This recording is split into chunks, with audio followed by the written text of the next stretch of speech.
Es Jesús quien da vida. Es Jesús quien da paz. Él murió por ti. Él es Jesús. Toda la Biblia habla de Él. En Génesis, Jesús es el creador, Cordero de Abel, Arca de Noé, Carnero de Abraham, Escalera de Jacob y el sueño de José. En Éxodo, Él es el tabernáculo y sacerdocio. En Levítico, Él es el pacto palestino. En Números, nube de día y fuego de noche.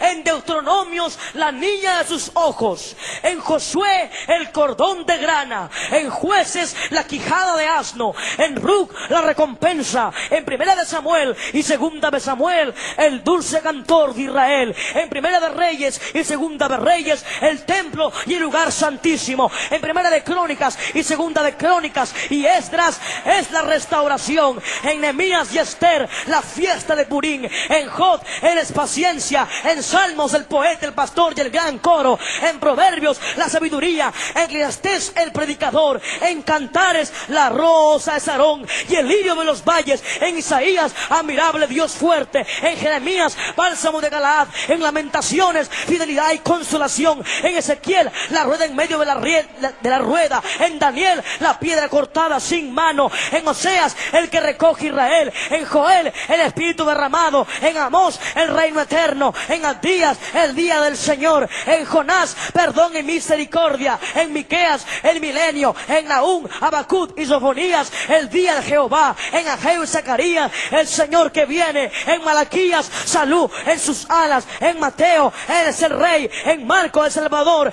En Lucas, el hombre. En Juan, Él es el Dios. En Hechos, el Espíritu Santo. En Romanos, Él es la gracia. En Primera de Corintios y Segunda de Corintios, los dones del Espíritu Santo. En Gálatas, Efesios, Filipenses y Colosenses, Él es el nuevo pacto. En Primera de Tesalonicenses y Segunda de Tesalonicenses es la esperanza. Primera de Timoteo, Segunda de Timoteo, Él es el predicador y el diácono. En Tito y Filemón, doctrina cristiana. En Hebreos, sumo sacerdote. En Santiago, el senador. En Primera de Pedro, Segunda de Pedro, sangre preciosa. Primera de Juan, Segunda de Juan, Tercera de Juan, Él es amor. En Judas, la fe original. En Apocalipsis, la visión de las 7 iglesias, los 7 sellos, las 7 trompetas, el libro sellado, el coro, aleluya, la nueva Jerusalén, Rey de reyes, Señor de señores.